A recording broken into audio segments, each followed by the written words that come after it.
최경영의 최강 시사.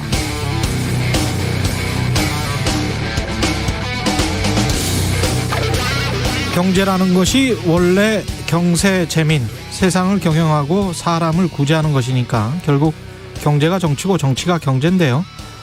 그럼 경제만 잘 이끌면 정치가 잘 될 것 같고, 그 방법을 알고 있는 사람은 아마도 경제학자 또는 성공한 기업인일 것 같다는 착각을 우리가 가끔 합니다만, 성공한 기업인이 정치인이 된 경우 이명박, 트럼프 전 대통령 사례로 충분할 것 같고, 그럼 경제학자가 정치를 하면 경제가 늘 좋을 것인가? 사실은 경제학자들도 잘 모릅니다. 노벨 경제학상 수상자들도 투자 잘못했다가 완전히 망했고, 경제학자들이 그렇게 경제를 잘 알면 자본주의 경제는 절대 위기가 반복되거나 경기 침체가 나타나지 않아야 하는 것인데, 현실은 그렇지 않죠. 위기는 반복되고 경기는 왔다 갔다, 빈부격차는 계속되거나 심해졌습니다. 결국 부작용이 없는 만병통치약 같은 정책은 없다는 이야기입니다. 그래서 대통령 선거를 앞두고 또 어떤 정치인들이 내가 또는 내가 속한 정당이 현대 자본주의의 복잡 다단한 문제를 단박에 해결해 낼 수 있을 것처럼 단언한다면 일단 의심해 보시기 바랍니다. 유권자들이 정치에 과도한 기대나 희망을 갖는 것보다 구체적 문제를 하나라도 차근차근 풀어갈 정치인에 주목하는 것, 그게 우리 정치가 이미지 정치, 언론 플레이나 하는 그런 구태 정치에서 조금씩이라도 벗어나는 방법이지 않을까, 그런 생각을 했습니다.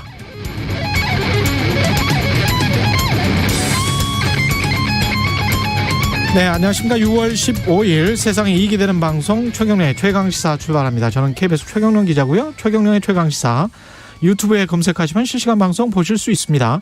짧은 문자 50원, 긴 문자 100원이들은 샵 9730, 무료인 콩 어플 또는 유튜브에 의견 보내주시기 바랍니다. 오늘 1부에서는 이준석 지도부와의 합당론이 어떤 방향으로 흘러가고 있는지 국민의당 이태규 사무총장 연결해서 입장 들어보고요. 2부에서는 여의도 정책맨 더불어민주당 홍익표 의원 만납니다.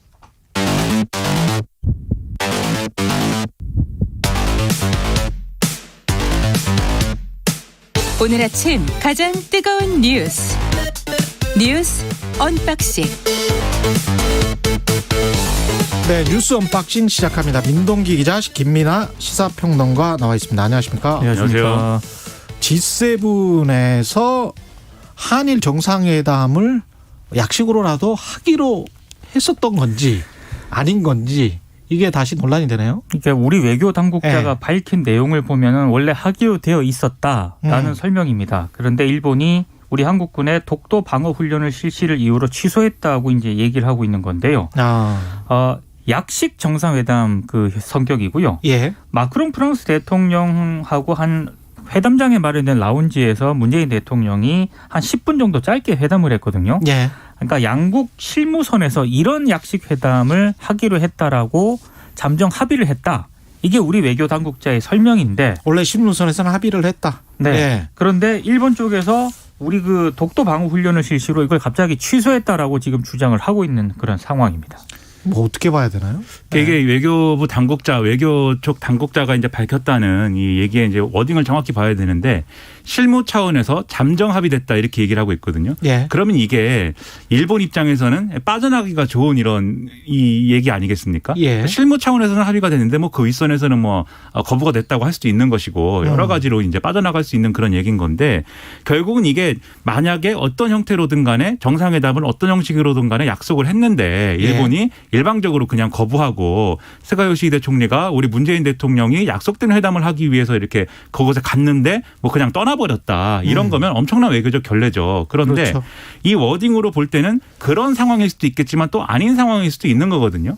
그런 점에서 사실 이 전후 맥락을 같이 봐야 이 상황이 좀 총체적으로 이해가 될 것 같은데, 왜냐하면 이게 G7 정상회의 기간에 사실은 이제 이런 약식회담을 이제 하기도 하고 여러 정상들이 모여서 만나서 잠깐 얘기하기도 하고 뭐 이런 일들이 빈번한데, 예. 이게 안 됐을 됐으면 또 안 된 대로 서로 간의 외교 프로토콜상 넘어갈 수도 있는 거지 않습니까? 그냥 그렇죠. 뭐 안 됐다 서로 뭐 예. 여러 가지로 모색해봤지만 정상회담은 안 됐다 이렇게 넘어갈 수 있는 건데 일본 쪽에서 이런 식으로 계속 보도를 하고 언론 플레이를 좀 했어요. 뭐라고 했냐면 문재인 대통령 한국 쪽에서 좀 이렇게 정상회담을 어떤 형식으로든 하자고 계속 요구했지만 예. 우리가 원칙적으로 이 어떤 이 강제동원 피해자 문제하고 위안부 문제 해결책을 안 가지고 오기 때문에 우린 받아줄 수가 없어 이렇게 하고 거부했다.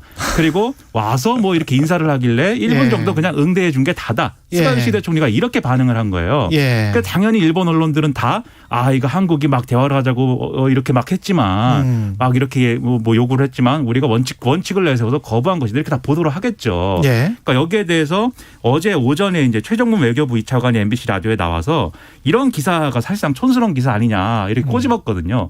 그리고 외교부 쪽에서 나온 얘기가 그 다음에 이제 일본이 사실은 약속했는데 이거를 이제 거부한 거다 이렇게 얘기가 나온 것이기 때문에 예. 사실은 이제 일본 쪽에서 먼저 이런 외교상의 어떤 그런 관례라든가 이런 것도 좀 깬 부분이 있는 것 같고 우리가 여기에 대해서 그러면 우리도 이 상황을 공개하는 수밖에 없다 예. 이렇게 대응한 게 아닌가 좀 이런 맥락이 아닌가 좀 해석이 됩니다. 일본 관방장관이 정례 기자회견에서요.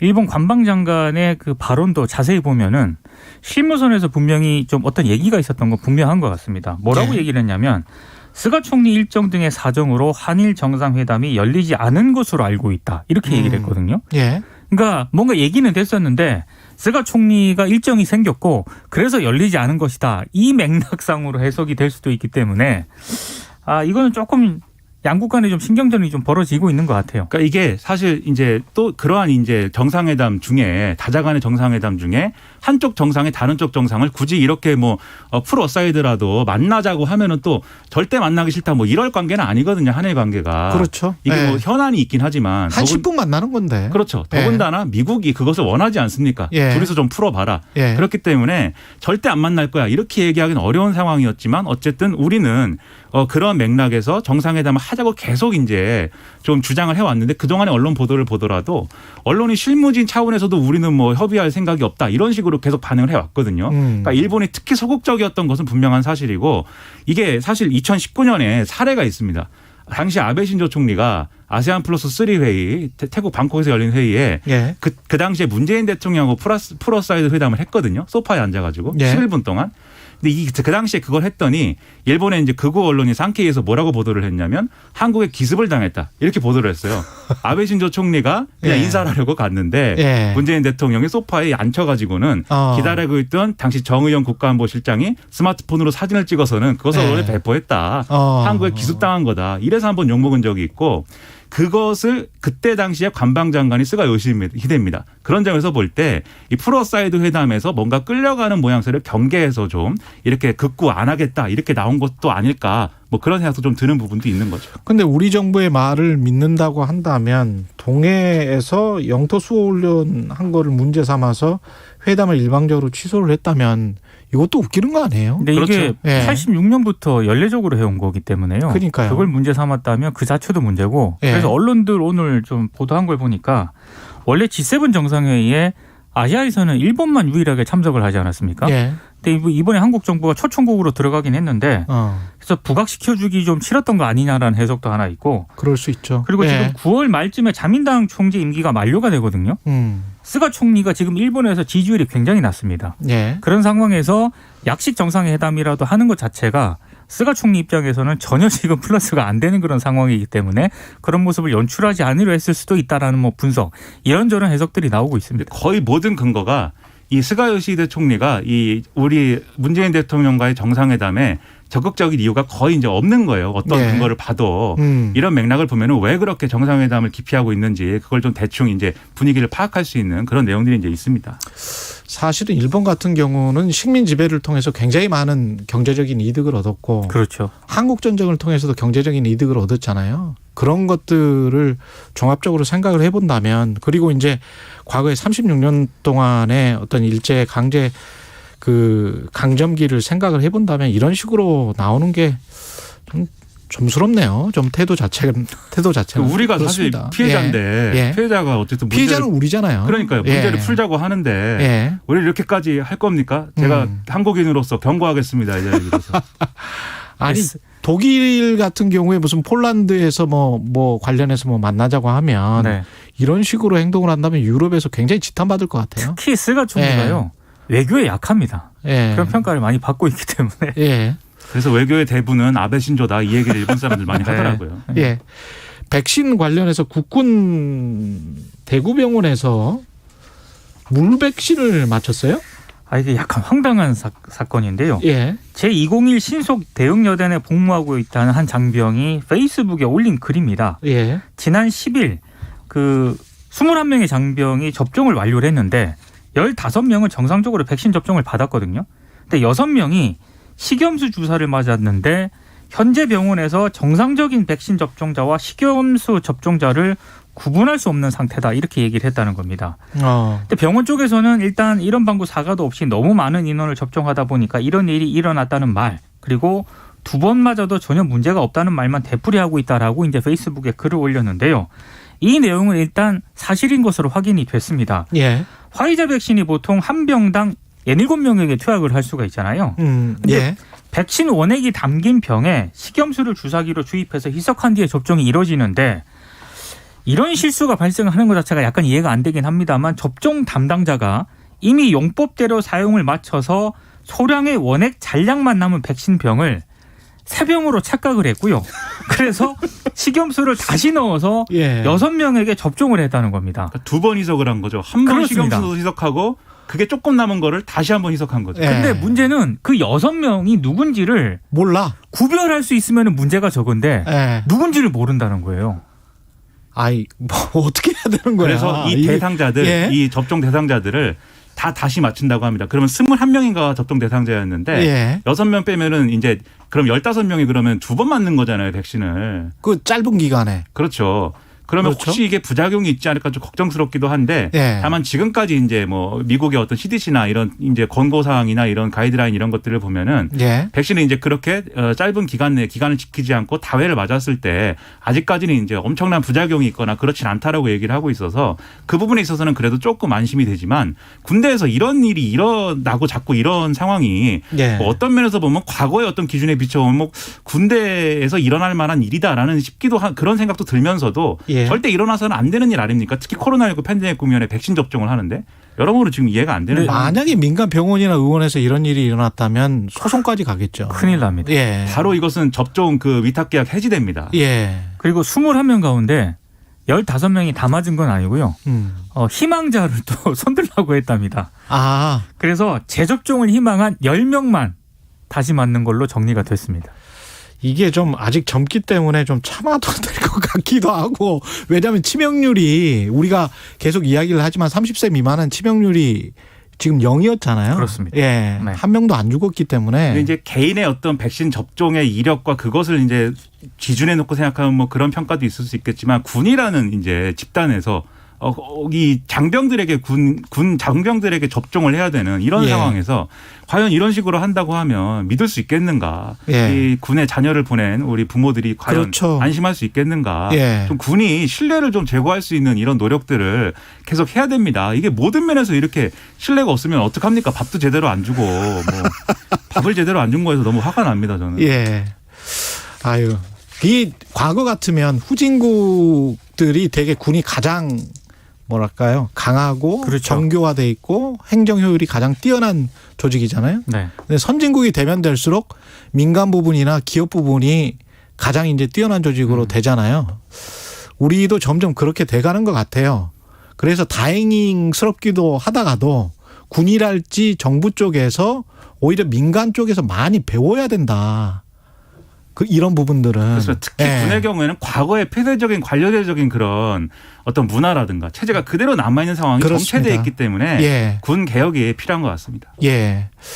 지금 윤석열과 이준석 사이에 뭔가가 오고 가고 있습니까? 예. 그렇죠. 이게 오고 가고 있는 그런 상황은 분명한 것 같은데요. 예. 잘 오고 가고 있는 것 같지는 않습니다. 이준석 대표가 어제 인터뷰를 진짜 많이 했거든요. 예. 8월 중순 말이면 정치적 결단을 내리기에 충분한 시간이다 이런 얘기도 했고 최근 약간 덜 주목받는 모습이다. 일자리나 경제 문제 등이 부각되는 상황이 올 수 있고 거기에 따라 각광을 받는 대선 주자가 조금씩 변할 것이다 이렇게도 언급을 했습니다. 그러니까 윤 전 총장에게 입당을 촉구하면서도 윤석열 이른바 대세론이 끝까지 가지 않을 수도 있다 이런 뉘앙스를 풍긴 건데요. 그러니까 윤 전 총장 쪽에서 이동훈 대변인 명의로 메시지를 보냈는데 예. 국민의힘의 국민 한 사람으로서 관심이 크다, 기대가 크다고 얘기를 하면서도 입당과 관련해서는요. 아무것도 결정된 것은 없다라고 또 선을 그어버렸습니다. 그러니까 이게 윤석열 전 총장이 제가 볼 때는 좀 스텝이 꼬였다는 생각이 드는 게 예. 이준석 대표가 굉장한 어떤 뭐 여론조사상에 국민적인 지지를 얻고 어쨌든 제1야당의 대표가 된 거 아니겠습니까?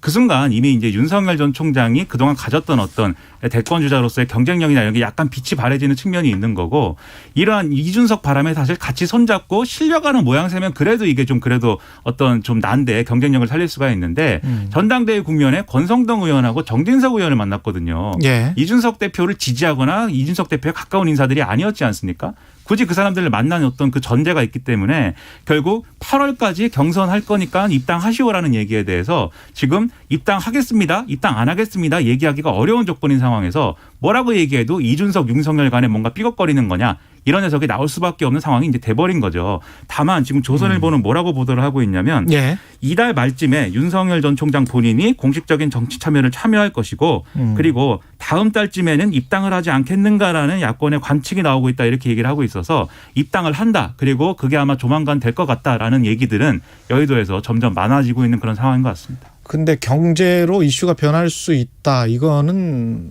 의미 있는 견제궁인 것 같아요. 그렇습니다. 예. 지금 윤석열 전 총장이 의원을 생각해 보면 윤석열 전 총장이 여러 가지 얘기를 언론에 간접적인 방식으로 하고 있는데 대부분 제대로 된 메시지가 없어요. 그렇죠. 이 중심 있는 메시지가 없고 딱 하나 한 분야에 대해서만 제대로 된 얘기를 하는데 그게 수사 관련된 겁니다. 어떤 사건에 대해서 수사를 어떻게 하면 좋겠습니까? 라고 예. 얘기하면 계속 얘기를 한 것 같아요. 그거는 본인 전공이니까. 그렇죠. 예. 그러면 역으로 생각해 보면 얘기를 하고 싶은데 다른 분야에 대해서는 메시지가 지금도 빈약한 상황이다라는 거 아니겠습니까? 예. 준비가 덜 됐다는 것이고요. 그러면 정치인인지 수사 평론가인지 지금 어떤 수준인지를 우리가 좀 판단해 봐야 되는 거죠. 사실 저는 이준석 대표가 여러 인터뷰를 통해서 한 발언 중에 윤 전 총장이 가장 강하게 반발한 게 예. 경향신문 인터뷰에서 한 내용이라고 생각을 하거든요. 예. 뭐라고 얘기를 했냐면 윤 전 총장의 공정 아젠다가 끝까지 갈지 확신이 없다 이렇게 얘기를 했어요. 이준석 대표가. 사실 공정은 윤 전 총장이 가장 강하게 밀고 있는 아젠다인데 그렇죠. 그 부분에 대해서 일단 언급을 했기 때문에 어제 윤 전 총장 쪽에서 좀 불편한 기색을 내비친 것 같습니다. 공정 아젠다가 뭐 누가 되든 간에 다음 대통령 뭐 5년 동안 계속 된다면 그게 어떤 식으로 나라를 망가뜨릴지 그렇죠. 저는 심히 염려가 됩니다. 예, 공정이라는 가치가 잘못되면 포퓰리즘이나 공산주의 사회주의적인 생각으로 변할 수 있기 때문에 굉장히 위험해요. 근데 예. 이게 가장 걱정되는 건 뭐냐면 예. 어떤 사람에게 공정한 체제는 반드시 어떤 사람에게 불공정한 면이 되거든요. 지금 우리 그럼요. 사회가. 예. 그런 면에서 영원히 만족되지 않을 그러한 목표이기 때문에 언제나 정치적 리스크가 아마 될 겁니다. 이 문제는. 예. 다른 가치들과 균형을 이루는 공정이 아니라면 공정만 강조하는 정치가 되면 상당히 위험해질 수가 있습니다. 예. 뉴스 언박싱 민동기 기자 김민하 평론가였습니다. 고맙습니다. 고맙습니다. KBS 1라디오 최근의 최강시사 듣고 계신 지금 시각 7시 38분입니다. 오늘 전국 대부분 지역은 비가 내리겠습니다. 강원도 내륙 지역은 비가 내릴 가능성이 좀 낮은 편이지만 중국 산동반도 쪽에서 다가오는 저기압, 동풍 때문에 전국 대부분 지역에 비가 내리겠고 수도권 지역은 오늘 오후에, 충남권은 오늘 밤에 비가 그치고 대부분 지역은 내일까지도 좀 더 이어지겠습니다. 특히 제주도 지방은 내일 밤까지 비가 이어질 텐데 특히 오늘 낮부터 저녁 사이에는 시간당 20mm가 넘는 강한 비가 내리는 곳도 있겠습니다. 오늘 낮 최고 기온은 20도에서 26도 사이가 되겠고 어제보단 낮겠습니다. 서울 26도, 대전, 대구, 제주 지역 25도, 부산과 울산은 23도 정도 내다보고 있습니다. 대기 상황은 무난할 것으로 보입니다. 지금 서울 기온은 21.8도입니다. 지금까지 날씨 정보 윤지수입니다. 다음은 이 시각 교통 상황 알아보겠습니다. KBS 교통정보센터의 이현 씨입니다. 이 시각 출근길 교통정보입니다. 흐리고 비 내리는 날씨인데요. 사고 위험이 있으니까 전조등은 꼭 켜주시기 바랍니다. 영동고속도로 강릉 쪽으로 월곶 분기점 진출로에서 사고 처리하고 있습니다. 고속도로 시점부터 5km 구간 막히고 있고요. 더 가선 둔대 분기점에서 부곡, 용인 휴게소에서 양지 터널 쪽으로 속도가 떨어집니다. 수도권 제일 순환고속도로는 구리에서 판교 쪽인데요. 토평 부근 갓길에서 화물차 사고 처리 중입니다. 정체는 구리부터 상일까지 7km 구간 이어지고 있고요. 서안암에서 송파 쪽으로도 답답합니다. 오늘도 안전운전 해주세요. KBS 교통정보센터였습니다. 오늘 하루 이슈의 중심. 당신의 아침을 책임지는 직격 인터뷰. 여러분은 지금 KBS 1라디오 최경영의 최강시사와 함께하고 계십니다. 네, 국민의힘 이준석 대표가 국민의당 안철수 대표 합당 논의를 조속히 시작하겠다고 밝혔죠. 실제로 이 대표는 선출된 다음 날 상계동 모처에서 안 대표와 만나서 합당 관련해 의견을 나눈 것으로 알려졌습니다. 야권 통합이 속도를 낼 수 있을지 국민의당 이태규 사무총장 연결돼 있습니다. 안녕하세요. 네, 안녕하십니까. 예, 일단 국민의당 입장에서는 어떤가요? 이준석 당대표 선출이 됐는데 이게 국민의당한테 좋은 겁니까? 나쁜 겁니까? 뭐 좋고 나쁨을 떠나서 안철수 대표께서도 말씀하셨지만 사실 이번에 이준석 대표의 당선은 사실 2011년대 안철수 현상 이후에 한국 정치에서는 뭐 거의 혁명적 수준의 변화가 일어났다고 생각을 합니다. 그래서 이준석 대표 개인의 문제를 넘어서 이게 이제 낡은 기성 정치로는 더 이상 안 된다. 이런 변화를 바라는 국민의 뜻이 표출된 거라고 보거든요. 그렇기 때문에 어쨌든 여야 모두가 이런 그 정치 변화를 바라는 어떤 그 국민의 뜻을 받아들여서 이 비전과 혁신 경쟁에 나서야 된다. 이 부분은 아마 국민의당뿐만이 아니라 뭐 민주당도 그렇고 모든 정당이 다 마찬가지 아니겠는가. 그런 부분에서 또 국민의힘이 스스로 먼저 좀 더 모범을 더 보여야 되는 것 아닌가 이렇게 생각하고 있습니다. 국민의힘이 스스로 모범을 보여야 된다는 거는 어떤 의미인가요? 일단 이준석 대표의 그 당선이 변화의 완성이 아니고 변화의 시작이라고 보거든요. 일단 현상인 거죠. 그러면 이제 앞으로 이제 구체적으로 어떤 내용들을 보여줄 것이냐 여기에 대한 과제가 있다고 생각이 들고요. 혁신에 대한 어떤 구체적인 비전과 어떤 내용들을 제시하는 게 굉장히 중요하다고 생각이 들고요. 혁신의 또 실체. 그런 측면에서 또 이 정권 교체를 위해서 제1야당으로서 어떤 열린 자세와 진정성을 보여줄 수 있을 것인가. 뭐 이런 부분들도 국민의당 입장에서는 관심이 많고 또 국민들께서도 그런 걸 지켜보시지 않겠는가 이렇게 생각이 듭니다. 다만 그 모든 것을 떠나서 이건 국민의당 입장에서는 지금 이준석 대표 개인도 중요하지만 그 이전에 이 보수정당의 대표로 30대 젊은 당대표를 밀어올린 민심의 어떤 정치 변화 욕구가 무엇이냐 이것을 제대로 읽어내는 것이 중요하다. 이런 생각을 갖고 있습니다. 그 열린 자세와 진정성을 보여야 된다고 말씀을 하셨는데 그 조금 더 구체적으로 이야기를 해 주실 수 있을까요? 국민의힘이 어떤 열린 자세와 진정성. 뭐 양당이 합당이나 통합을 이야기하게 되면 이제 의석수를 따지고 그렇죠. 뭐 덩치를 따지고 뭐 이제 이런 부분을 이제 우선적으로 하는데 저는 양당이 통합을 하려면 실질적으로 그거보다 더 중요한 것이 과연 새로운 통합 정당이 야권의 외연을 얼마만큼 확장시킬 수 있을 것이고 그 과정에서 얼마만큼 어떤 혁신성을 보여줄 수 있을 것인가. 뭐 이런 부분이 어떤 합당의 어떤 원칙과 기준점이 되어야 된다고 생각이 들거든요. 그런 측면에서 그 지분 요구하지 말아라. 뭐 이런 이야기는 사실 자기들 지분을 그대로 고집하겠다는 이야기거든요. 지분 요구도 안 되지만 기득권 주장도 안 된다. 이러한 자세가 저는 열린 자세고 낮은 자세라고 생각이 들거든요. 그런 쪽에서 어쨌든 의석수가 큰 제1야당이 그런 쪽에서 대범한 자세를 보여주면 문제 해결이 훨씬 더 부드럽고 자연스럽게 잘 되지 않겠느냐가 이런 취지에서 제가 말씀을 드렸습니다. 그러면 앞으로 미래 더 큰 어떤 시너지가 나올 그 외형을 생각을 한다면 국민의당 입장에서는 어떤 것들이 성취가 돼야 합당이 원활하게 될까요? 뭐 기본적으로 국민의당은 중도 실용 정치를 추구하는 정당 아니겠습니까? 그리고 이번에 뭐 제1야당 전당대회도 그렇고 또 민주당도 그렇고 이제는 중도와 실용이 한국 정치의 중심에 들어설 때가 됐다고 생각을 합니다. 그래서 통합된 정당이 그런 가치와 비전이 당원 당규와 정강 정책에서 제대로 잘 녹아나야 된다고 생각이 들거든요. 그래야 양쪽의 지지자들이 저는 화학적으로 결합하고 온전하게 다 모일 수 있다 이런 생각을 갖고 있습니다. 다만 이런 원칙에 대해서는 이미 그 전에 안철수 대표께서도 주호영 그 권한대행 기실 적에 이런 뜻을 말씀을 드렸고 그 부분에서 주호영 대표께서도 흔쾌하게 동의하신 걸로 그렇게 알고 있습니다. 그러니까 중도 실용 정치로 가기 위해서 그게 국민적 요구이기 때문에 그래서 통합된 정당은 당헌 당규를 당연히 바꿔야 된다 이런 말씀이시네요. 이제는 이념과 진영의 정치를 극복해서 극복해야 될 지금 중요한 계기가 만들어지고 있다고 생각이 들거든요. 예. 이준석 대표의 등장이란 부분은 이제 기성 정치의 낡은 틀이나 관성들 뭐 이런 거 이제 다 깨고 실질적으로 문제 해결 중심으로 뭐 그런 정치를 펼쳐달라는 저는 그런 국민적인 요구들이 반영이 돼 있다고 생각이 들거든요. 예. 물론 거기서 뭐 기득권 정치의 해체 요구도 저는 2030 세대를 중심으로 분명하게 표출이 됐다고 보고요. 예. 뭐 그런데 그런 어떤 그 민심의 변화와 요구들을 수용해내는 그런 통합 정당의 어떤 모습을 갖추려면 저는 그것은 중도 실용 정치를 그 야당 정치의 중심에 놔야 된다. 그렇게 생각을 갖고 있습니다. 그래야 훨씬 더 혁신의 이미지를 보여줄 수 있다. 이런 말씀이신 것 같고요. 그렇게 저는 생각합니다. 예.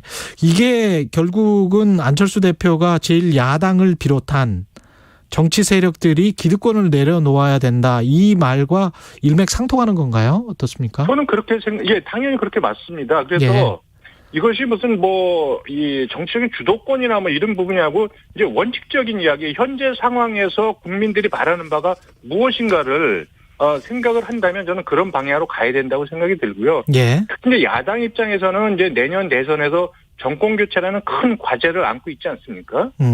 그럼 이제 일이 되게 하려면 일단 누군가가 먼저 좀 더 열려 있어야 되고 좀 더 낮은 자세를 갖췄을 적에 저는 문제 해결이 잘 된다고 보는 거고요.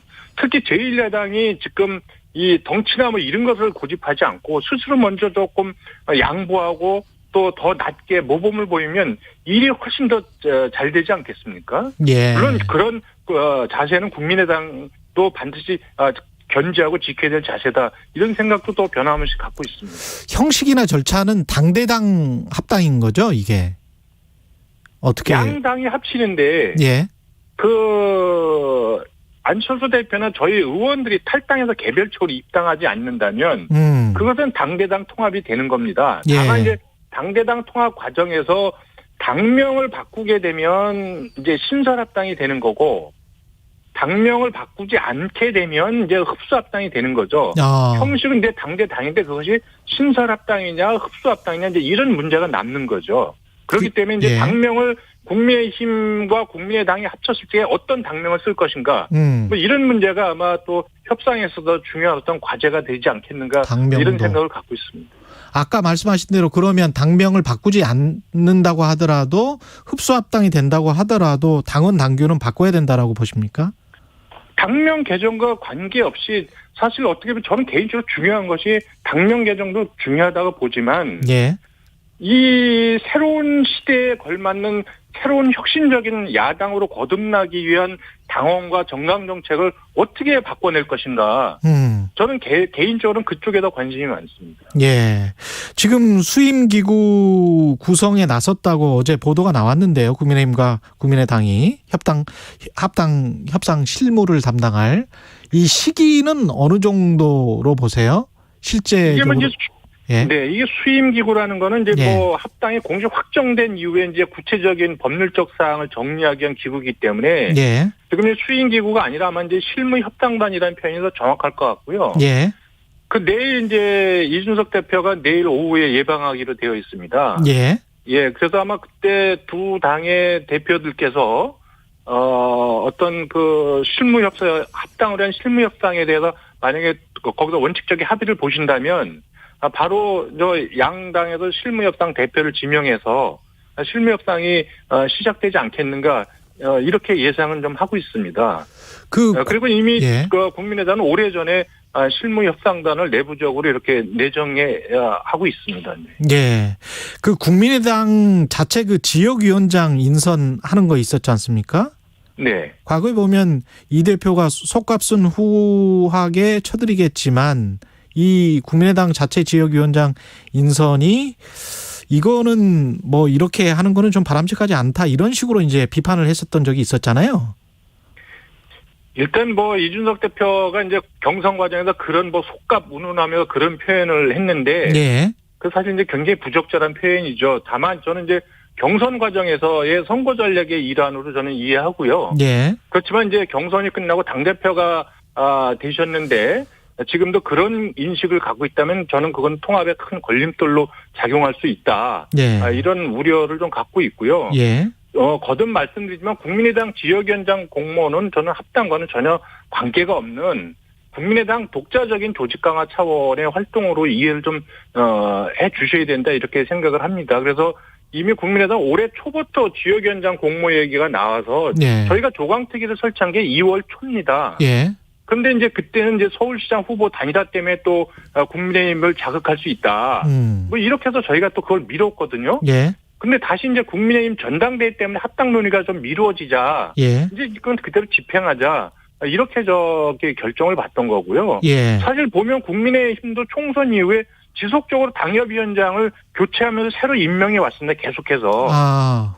예. 거기도 필요하면 조직 강화 작업을 계속 하는 거거든요. 예. 그래서 타당의 조직 강화에 대해서 왈가불가하는 것은 저는 결례다 이렇게 생각이 들고요. 예. 저는 아까도 말씀드렸지만 합당의 진정성과 상호 존중 정신, 그 정권 교체를 앞에 두고 양당이 서로 지분을 요구하거나 기득권을 고집하는 이런 자세만 버린다면 이거는 합당과는 아무런 걸림돌이로 작용하지 않는다.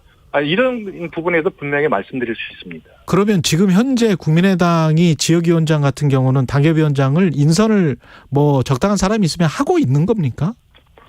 지금 지난번에 조강특위에서 저희가 1차적으로 지역위원장 후보군으로 저희가 의결을 한 분들이 있습니다. 예. 있는데 그때 이제 최종적인 의결 권한은 최고위원회에 있기 때문에 우리가 응모자 중에서 청년 지원자들을 더 발탁해야 된다. 예. 이런 주문이 있어서 어저께 최종적으로 또 청년 지원자들을 대상으로 심사가 있었고요. 예. 예, 이제 그런 부분에서 조강특위 자체 내에서는 이런 분들이 지역위원장을 하시면 좋겠다. 그리고 또 이런 분들이 야권의 대통합 과정에서 합류한다면 야권의 외연 확장에 더 도움이 되겠다. 이렇게 판단하신 분들이 있습니다. 다만 이제 그분들을 최종적으로 당에서 의결을 할지 여부는 이제 최고위원회에서 결정할 문제다. 이렇게 생각을 합니다. 예.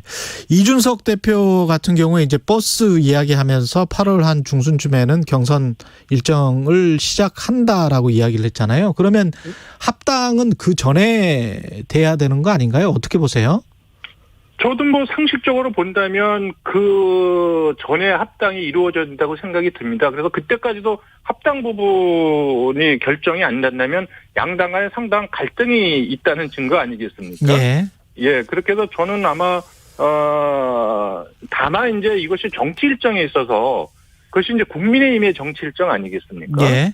예, 그것이 과연 이제 바깥에 있는 국민의당도 그렇고 또 바깥에 윤석열 전 총장도 그렇고 그런 부분이 모두가 동의하는 정치 일정인지에 대해서는 저는 책임 있는 분들이 좀 더 많은 고민과 상호 간의 어떤 입장과 상황을 이해하는 그런 자세도 중요하다 이렇게 생각이 듭니다. 그래서 너무 경선 버스를 일방적으로 출발시킨다면 예. 그 부분이 제가 볼 때는 꼭 그것이 바람직하냐. 뭐 이런 부분에서는 생각이 많은 분들이 다를 수 있다고 생각이 듭니다. 그래서 너무 일방적으로 가면 예. 이걸 정권 교체의 버스 노선이 꼭 2번만 있는 것은 아니거든요. 예. 뭐 어저께 저 신문에도 그런 표현이 나왔던데 이게 뭐 택시로 갈 수도 있다고 이야기하는 거고 뭐 또 기차도 있을 수 있고 예. 또 2번에 다른 노선 버스도 있을 수 있는 거거든요. 예.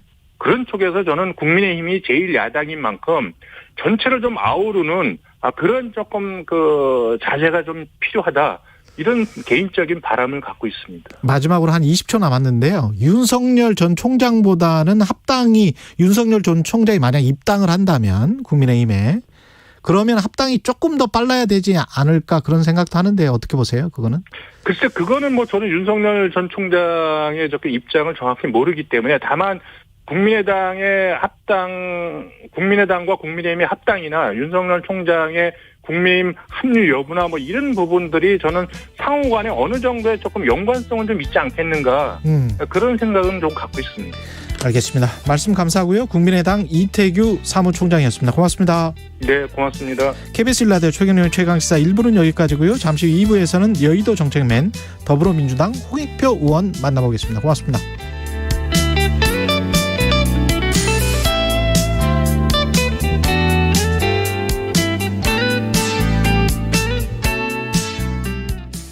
안녕하세요. 국립암센터 원장 서홍관입니다. 암 걱정 없는 세상을 위해 20년간 달려온 암센터가 암 예방 수칙을 알려드립니다. 암의 3분의 1은 생활습관 개선으로 예방이 가능합니다. 담배를 끊고 술을 줄이고 고기를 많이 먹지 않고 과일과 채소를 골고루 드세요. 또 다른 3분의 1은 암 검진을 통해 완치할 수 있습니다. 암 예방과 검진으로 건강한 나라 대한민국, 지금 바로 실천하는 것은 어떨까요? 이 캠페인은 보건복지부와 국립암센터가 함께합니다. 눈을 가린 채로 자동차 뒷좌석에 허리를 굽히고 어디로 끌려가는지를 몰랐으니까 어디로 가는지도 모르고 끌려갔죠. 2021 KBS 연중기획 기억을 기록하다. 양쪽에서 팔 하나씩 겨드랑이를 딱 끼고 있던 수사관이 권총을 딱 빼들고 옆구리에 들이대면서 만약에 소리치거나 도망을 가면은 그냥 갈겨버릴 거야, 그렇게 위협을 하면서 끌려왔기 때문에 어디로 가는지도 모르고 갔고, 나중에서야 이제 남영동 대공분실이라고 하는 걸 이제 알게 됐고, 그 남영동 대공분실 5층 조사실 방에 들어가서 이제 눈을 그 안대를 벗기는 데 보니까 완전히 핏빛처럼 빨간 방에서 구조는 흰 이제 장방형 방인데 철문을 열고 딱 보이는 게 욕조가 그 뒤쪽으로 가로 설치되어 있고 취조하는 이제 책걸상이 있고 그런 구조였죠. 80년대 민주화를 위해 투신한 노동운동가이자 어느 돌멩이의 외침의 작가인 유동우 씨는 기억합니다. 지금도 서울 한복판에 있는 남영동 대공분실. 그곳에서는 무고한 간첩들이 만들어졌고 누군가는 주검으로 실려나가 의문서로 처리됐습니다. 공포와 불안을 극대화시키는 그곳에서 인간으로서 최소한의 존엄마저 포기해야 했던 시민들. 대공분실은 민주인권기념관으로 바뀌었지만 그 안에서 벌어진 일은 바꿀 수 없습니다. 당시 국가가 개인에 남긴 폭력은 깊고 뚜렷하게 남아있습니다. 당신과 대한민국의 기억, KBS가 기록합니다.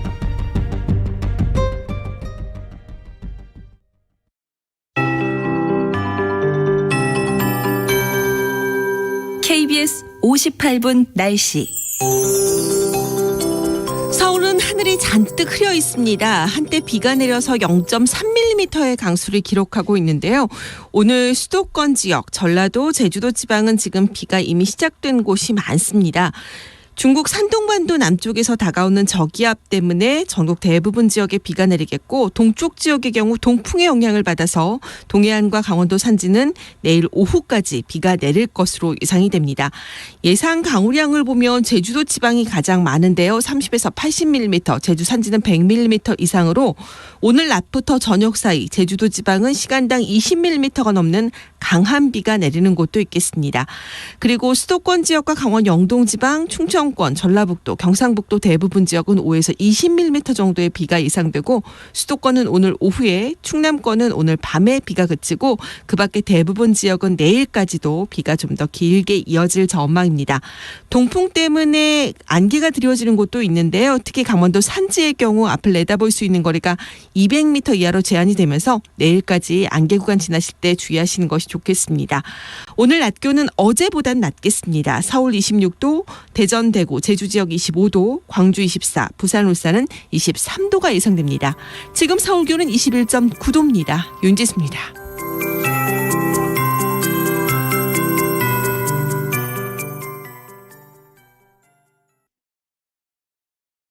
정성을 다하는 국민의 방송 KBS가 8시를 알려드립니다. AM 711kHz, FM 97.3MHz, KBS 1라디오입니다. HLKA.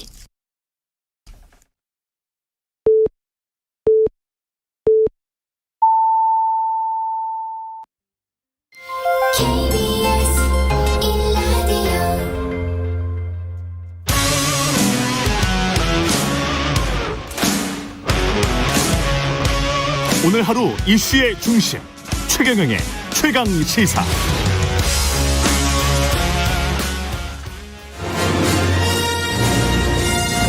정책 브레인이 최강 시사에 떴다. 여의도 정책맨. 네, 매주 화요일 여당 최고의 정책 브레인 더불어민주당 홍익표 의원과 함께 전국의 뜨거운 현안과 정책 풀어보는 시간입니다. 여의도 정책맨. 오늘도 더불어민주당 홍익표 의원 나오셨습니다. 안녕하십니까? 네, 안녕하세요. 예, 영선의 헌정사상 첫 30대 당대표인데 이준석 이 신드롬이 여러 가지로 민주당에게는 상당히 이제 부담이 될 것 같습니다. 이거 어떻게 읽고 계세요?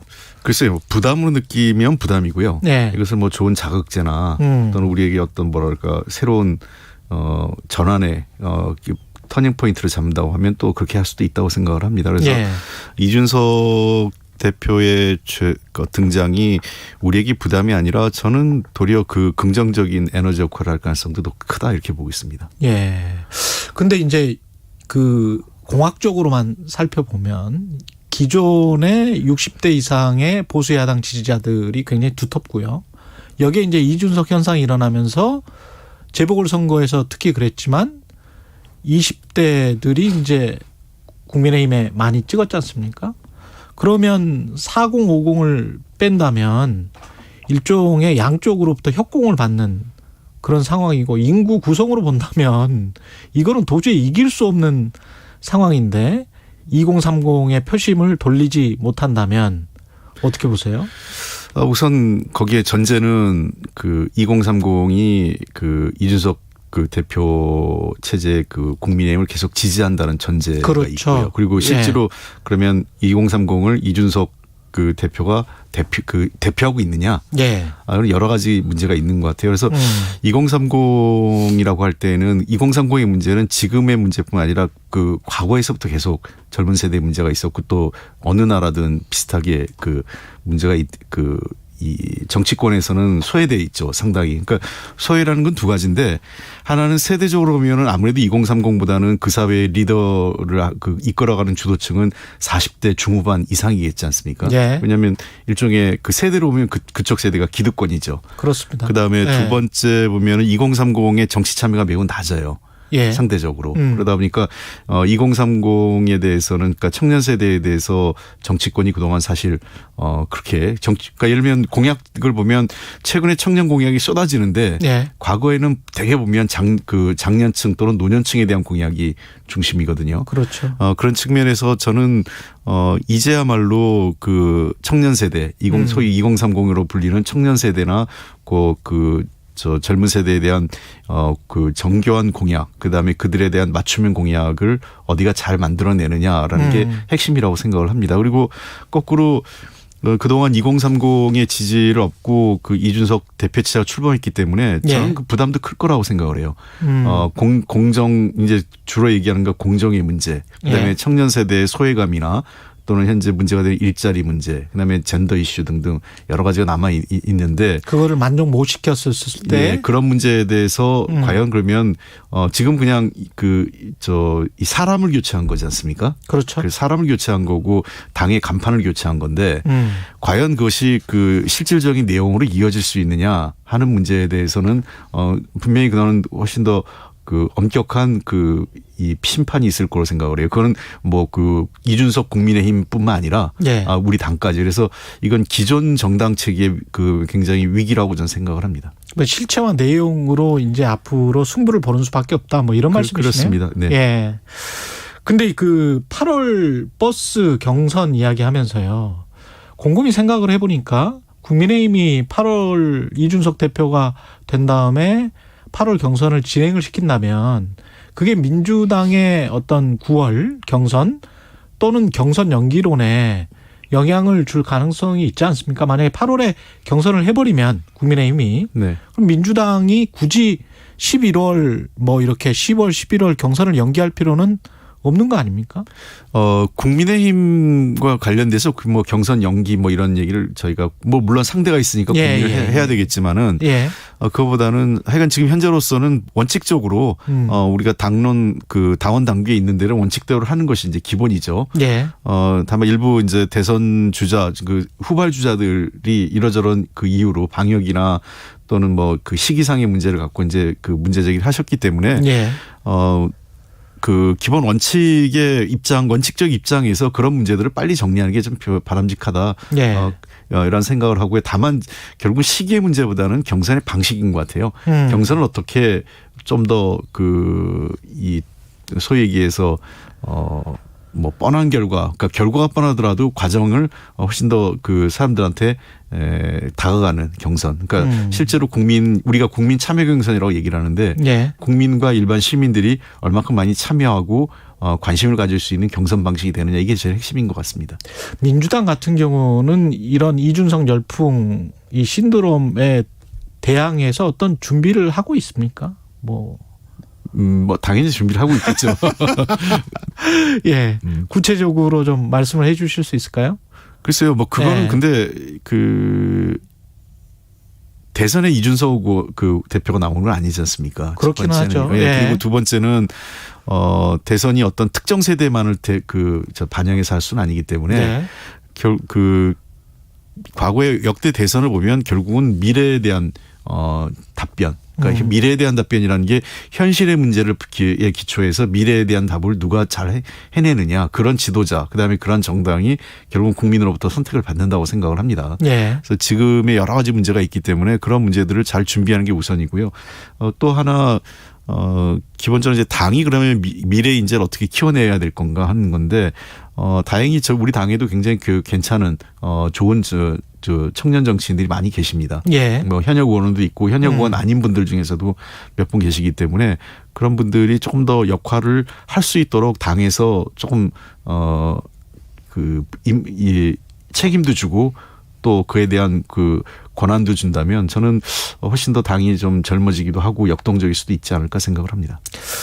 오늘 이 이야기 또 해야 될 것 같은데 광주철거 그 건물 붕괴 사고 있지 않습니까? 이게 완전히 시스템의 문제던데 모두 총체적으로 지금 다 잘못됐다는 거 아니에요? 보고도 뭐 거의 그냥 형식적으로 했고 그걸 뭐 공무원들은 받아서 그냥 서류함에다가 넣어만 놨고 실제로 관리 감독은 안 했고 철거 작업 과정에서는 아주 뭐 부실하게 그냥 대충 하고 특히 이제 돈 같은 경우도 하도급 하다 보니까 28만 원짜리 공사가 4만 원까지 떨어졌잖아요. 실제 공사를 한 사람은 4만 원 받고 그 이름만 명의만 빌려준 시공사부터 해가지고 쭉 그 사람들은 뭐 10만 원씩 6만 원씩 나눠가졌다는 건데 이걸 어떻게 봐야 됩니까? 이런 거는. 총체적 부실이죠. 그러니까 하나는 그 우리가 보통 공사할 때 보면 설계, 시공, 감리 세 개에 크게 나눠지지 않습니까?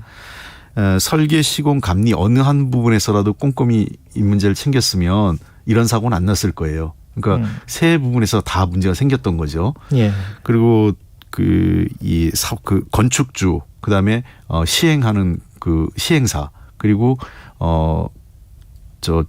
지방정부 권한을 갖고 있는 허가 권한을 갖고 있는 지방정부가 각각의 자기 역할을 했었으면 또 이 정도까지는 안 갔을 텐데 결국은 각각의 기관들은 자기 책임들을 안 했던 거고 그다음에 그 설계 시공 감리 각각의 영역에서도 하나도 규정을 지키지 않았고 그리고 실제로 최근에 저도 이렇게 관련돼서 제도를 보니까 제도 개선이 많이 이루어졌어요. 그러니까 2019년부터 해서 그 건축물 관리법 제정도 했고 그게 이제 금년 5월부터 시행이 됐죠. 그다음에 산업안전보건법도 계속 강화됐고요. 그러니까 그 제도는 여러 가지 바꿔놨는데 그 제도가 현장에서 제대로 작동하지 않았다 이렇게 봅니다. 그러다 보니까 결국은 제도는 만들었지만 그 제도를 제대로 지키지 않았고, 그다음에 감독해야 될 그 지방정부, 지방자치단체도 제대로 감독하지 않고, 그 건축주, 그다음에 가장 핵심적인 문제는 여전히 이 돈의 문제. 그러니까 사람보다는 돈을 중시하는, 우리가 세월호 이후에 우리 사회가 세월호 전각으로 바뀌자 이런 얘기를 많이 했었지 않습니까? 예. 모르겠어요. 조금 나아진 것 같긴 하지만 여전히 그 이면에는 돈을 중시하는, 그러니까 돈에 따라서 모든 걸 좌지우지하는 그러한 관습과 인식의 큰 변화는 아직까지는 여전히 그게 잔재랄까요? 그런 것들이 남아 있는 것 아닌가 이런 생각도 갖고 있습니다. 근데 사람의 문제로 따지기에는 지금 이게 이런 사고가 너무 자주 반복된다는 거죠. 네. 지난주에 이제 17명 사상자는 광주 철거 건물 붕괴 사고 이전에 광주 사고 이틀만이죠. 네. 서초구 팔레스 반포동에서. 호텔 예.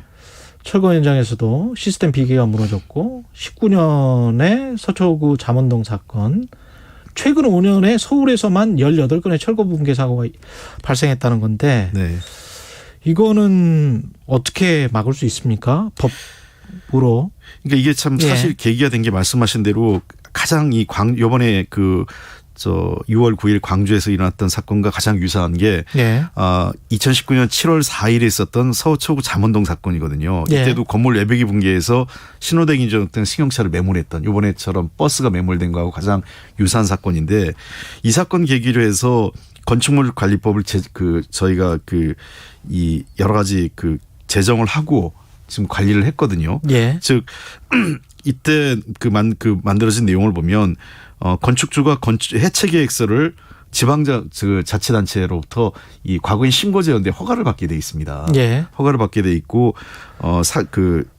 이 내용 안에, 해체 계획서 안에는 건축사 사무소 개설 신고자, 그다음에 기술사 사무소 개설 등록자, 안전진단 전문가 기관으로부터 검토를 받으라고 했는데 이러한 제도가 만들어졌음에도 불구하고 현장에서는 제대로 이루어지지 않은 거죠. 그리고 사실 하도급, 재하도급 하지 못하게 돼 있는데 그렇죠. 그것도 지금 하고 있고 저는 이 문제는 그래서 제도의 미비나 제도의 부실이라기보다는 이것을 관리 감독해야 될 지방정부, 지방자치단체의 관리 책임이 가장 크다고 생각을 하고 거기에 조금 더 이 법을 지키지 않았을 때 법적 책임을 좀 더 엄격하게 물어야 되지 않을까 이런 생각을 하게 됩니다. 근데 중대재해처벌법 그때 입법 과정에서도 이제 재계에서는 그랬잖아요. 기업 처벌만 강화한다고 능사가 아니다.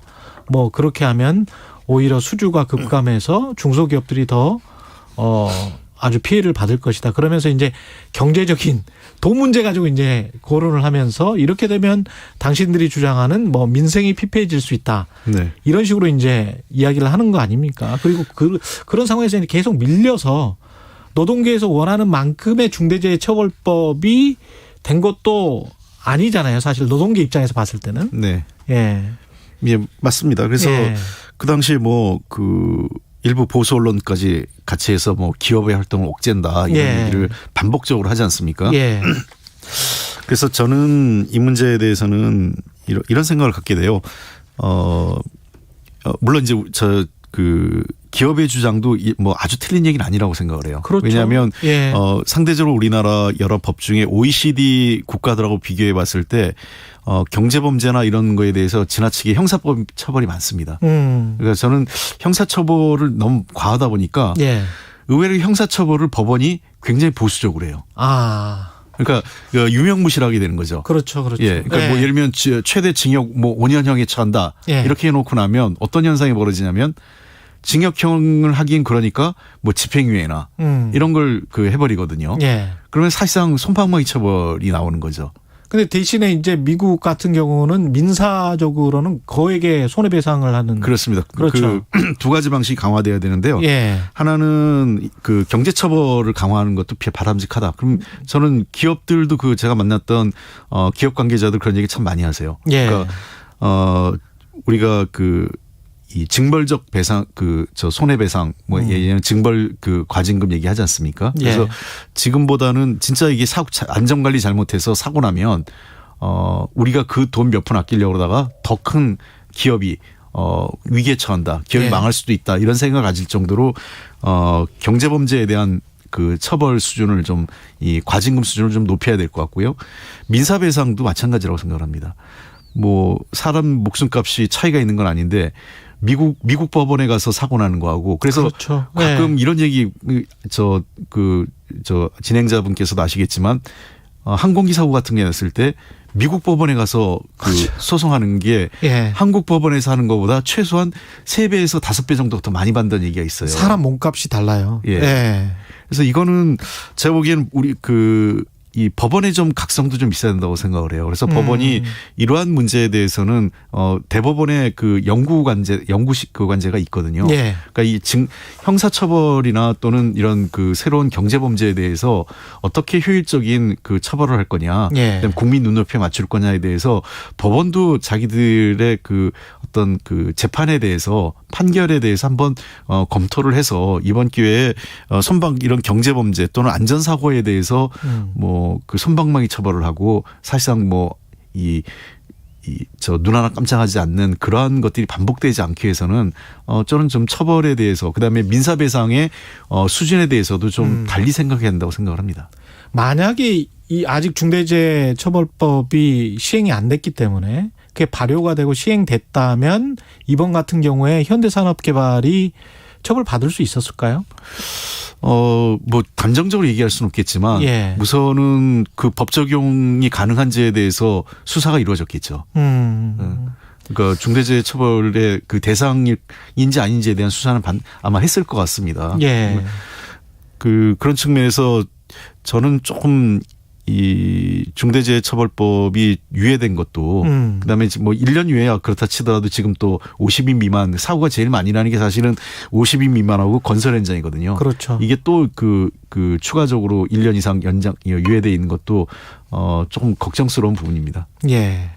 청취자 김영성님 결국 돈인가요? 모든 분야 중간 착취 구조가 너무나 많습니다. 청취자 4222님 반복되는 공사 현장 사고 욕심이 불행으로 이어집니다. 솜방망이 처벌이 문제입니다. 이런 말씀하셨는데요. 마지막으로 그 최근 의원님께서 국민행복 추구권 보장을 위한 기본권 개헌 토론회 이게 뭐죠?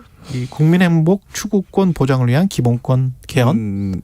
그러니까 지금 개헌 논의가 여러 차례 있었지 않습니까? 그러니까 지금 현재 헌법이 87년도 그 민주화 운동 이후에 만들어진 헌법이 지금 이어지고 있는데 그 정치권에서 주로 개헌에 대한 논쟁의 핵심이 권력구제에 대한 논쟁이었어요. 그렇죠. 대통령제를 할 거냐, 뭐 대통령제를 유지할 거냐, 의원내각제를 할 거냐, 뭐 이원 집정부제냐, 또 뭐 대통령제를 한다면 지금으로 할 거냐, 아니면 뭐 미국처럼 4년 중임제 부통령제 할 거냐 이런 얘기하는데 사실 이 문제는 정치권은 관심이 있을지 모르겠지만 일반 국민들 입장에서는 대통령제가 된다고 의원내각제 된다고 해서 내 삶이 얼마나 바뀔까? 잘 모르죠. 예를 들면 뭐 확신도 없고 20대 비정규직으로 있는 20대가 의원내각제가 된다고 정규직으로 바뀔 거냐? 그것도 아니지 않습니까? 그렇습니다. 그런 측면에서 헌법에 대한 문제를 권력 구조에만 집중돼 있던 지금 논의를 좀 바꿔야 된다라는 게 하나 있고요. 그다음에 두 번째 그 헌법 문제를 또 지나치게 그러다 보니까 마치 헌법은 나의 삶과 무관하게 이루어졌다고 돼 있는데 제가 국회에 와서 많은 법 개정을 할 때 보면 위헌 시비가 많아요. 그러니까 그 중대한 법일수록.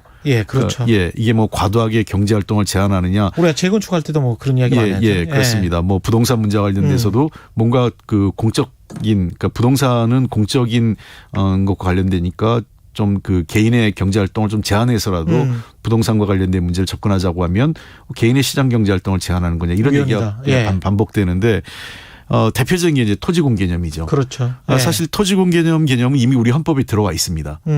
그때 87년 헌법에 들어가 있는 내용인데 그럼에도 불구하고 굉장히 추상적으로 돼 있기 때문에 논의가 벌어질 때마다 이게 토지공 개념 우리 헌법의 위헌이냐 아니냐 싸우는 시비에 있기 때문에 저는 헌법이 그 우리 국민의 삶과 무관하다가 아니라 우리 국민의 삶과 굉장히 직접적으로 연결돼 있다. 예를 토지공 개념도 그렇고 그 교육권, 노동권이라고 돼 있지만 예를 들면 그 일할 수 있는 권리, 노동권이라고 할 때 결국 정부는 또는 그 우리 사회는 헌법에 따라서는요. 그 본인이 일하고 싶은 사람한테 일을 줘야 될 의무가 있는 겁니다. 그렇죠. 예. 예. 근데 못 하고 있는 거죠. 예. 기회는 줘야 되는데. 그렇습니다. 그런 측면에서 이 실업 문제를 개인의 어떤 무능, 뭐 개인이 노력하지 않아서라는 문제로 바로 치환해 버릴 것이냐. 예, 치환하고 방치할 문제가 아니라 이것은 국가가 일자리를 줘야 되는 문제에 대한 책임이 있고 일반 국민들은 본인이 원한다면 일할 수 있는 권리가 있다. 이게 노동권 문제도 헌법이 그렇게 바뀌어져야 되거든요. 예, 알겠습니다. 네. 예, 여기까지 하고요. 예, 말씀 감사하고요. 여의도 정책맨 더불어민주당 홍익표 의원이었습니다. 고맙습니다. 네. 예, 감사합니다. 시청자 청원 내용이 있어서요. 지난 6월 9일 저희 방송과 관련해서 청취자 김공공님의 청원이 접수 게시돼서 반론권 보장을 위해서 방송에서 소개해드립니다. 지난 6월 8일 이 시간 최경영의 최강시사 주간 코너 여의도 정책맨에서 정부의 과천 정부청사 부지 아파트 공급 계획이 과천시 주민들의 반대로 무산됐다는 소식을 전해드리면서 제가 이것이 부동산 가격 하락에 대한 우려 때문이 아니냐고 질문을 했었는데요. 이 질문에 대해서 청취자 김공공님 등 과천 지역 시민들은 그게 아니라 과천시의 자족용지를 축소시키고 베드타운화 하는 데에 반발해서 과천시장 주민 소환이 진행 중이고 과천 시민의 반대 이유를 집값만으로 단정하는 것은 근거 없이 과천 시민의 수준을 폄훼한 것이며 반대하는 시민을 유주택자로 단정한 것 또한 편협한 개인 사고에 근거한 것이다. 이렇게 지적을 해오셨습니다. 반론권 보장 차원에서 청취자 김공공님의 의견을 소개해드렸습니다. 고맙습니다. 네, 예. 감사합니다. 공정, 공익, 그리고 균형. 한 발짝 더 들어간다. 세상에 이익이 되는 방송. 최경영의 최강시사.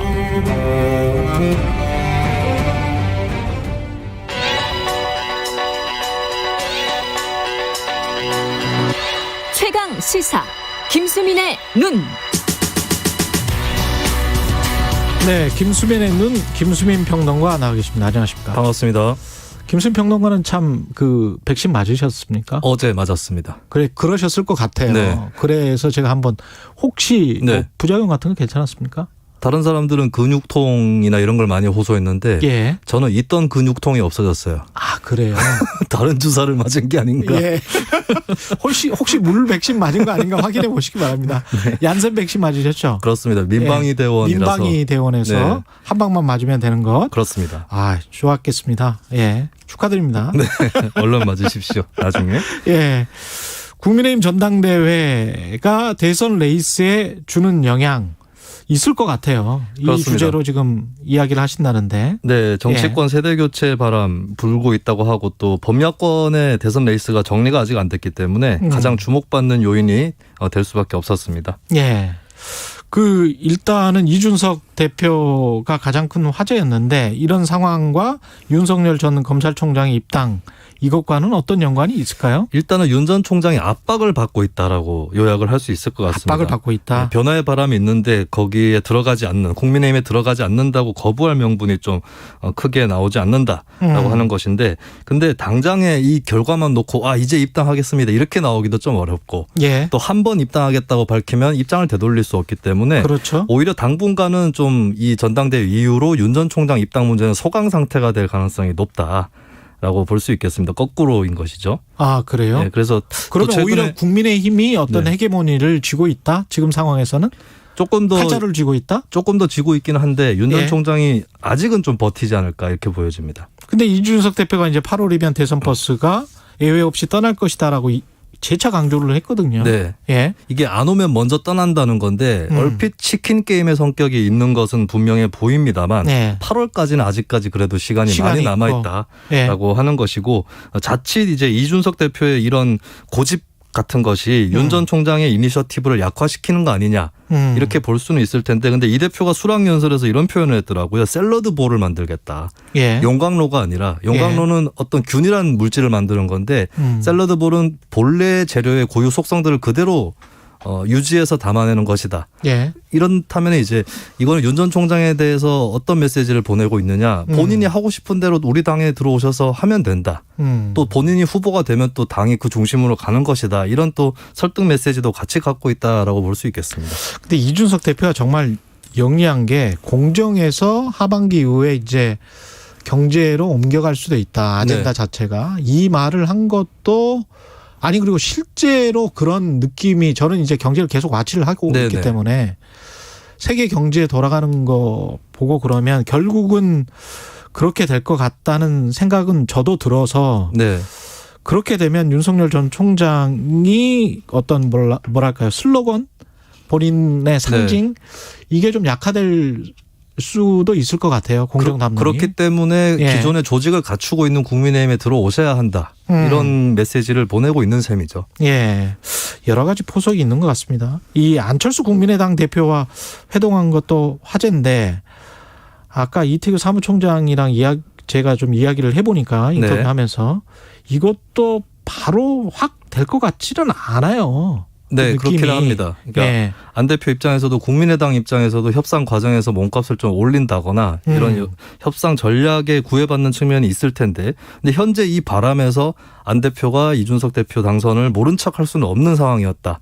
어쨌든 조금 더 유리한 위치에 있는 것은 이준석 대표인 건 맞는 거거든요.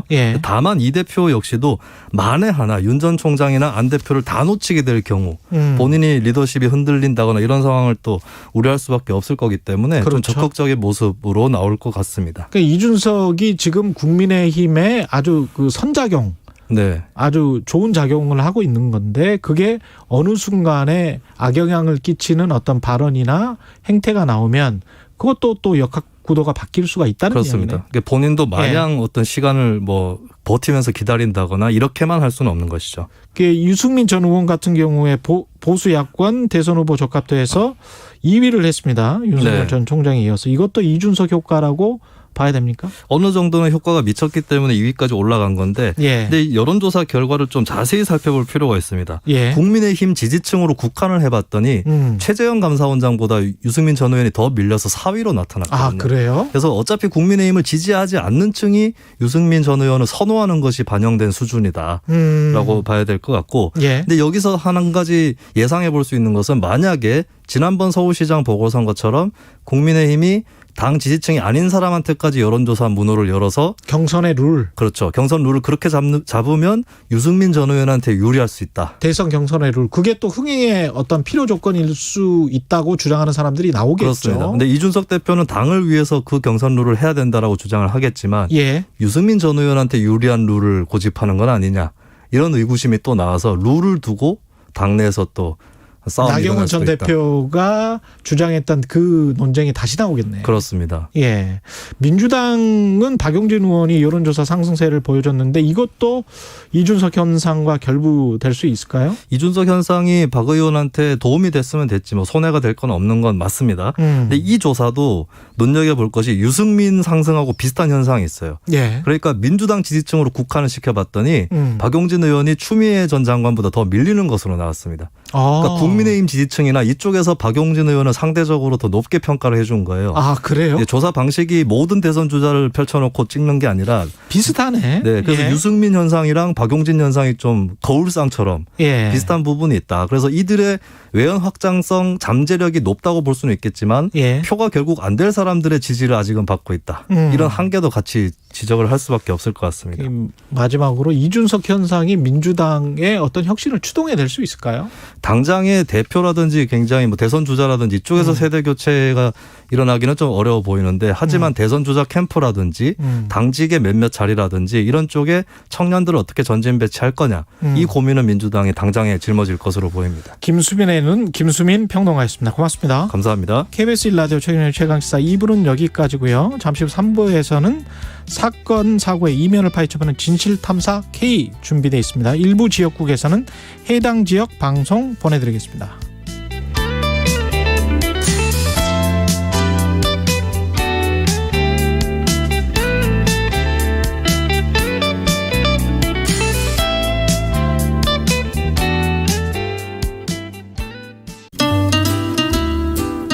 주위에서 이제 친구들이 홍사원의 경제쇼를 한번 들어봐라. 그래서 이제 용기가 생겨가지고 계좌도 개설하고 조금 이렇게 재미로도 하는데 많은 도움이 되고 있습니다. 그 출연진들을 어디서 이렇게 섭외를 하셨는지. 이런 경제방송 중에서는 제일 믿을 수 있는 방송이 아닌가. 경제방송은 뭐니 해도 홍사원 기자님이 최고신 것 같아요. 오후 4시 5분 홍사원의 경제쇼. 다른 정보만 전해드립니다.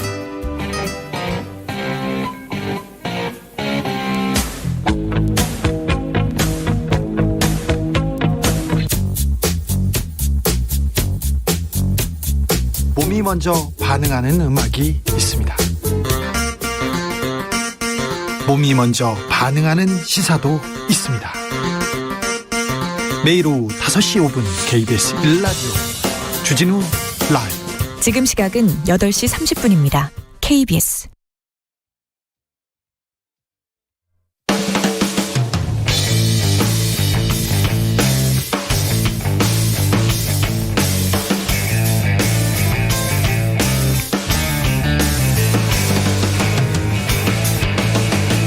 최경영의 최강 시사. 최경영의 최강 시사. 진실 탐사 K.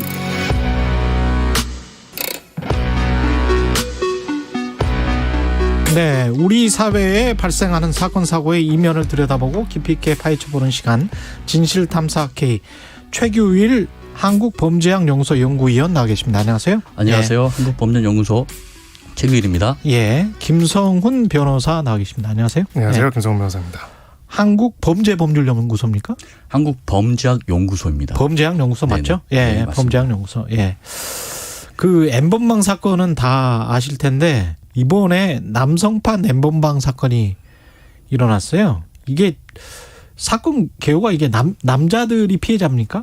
네, 그렇습니다. 그리고 피해자만 무려 1,300명에 이릅니다. 1,300명? 네, 이 사건은 이제 세 가지 숫자로 얘기할 수 있는데요. 예. 피해자는 1,300명. 그리고 이렇게 해서 성착취물로 보관된 영상만 27,000개고요. 27,000개? 예, 더 이제 또 납득이 어려운 거는 이 범행 기간이 2013년 11월부터 최근에 검거될 때까지 7년 7개월 동안 벌어졌습니다.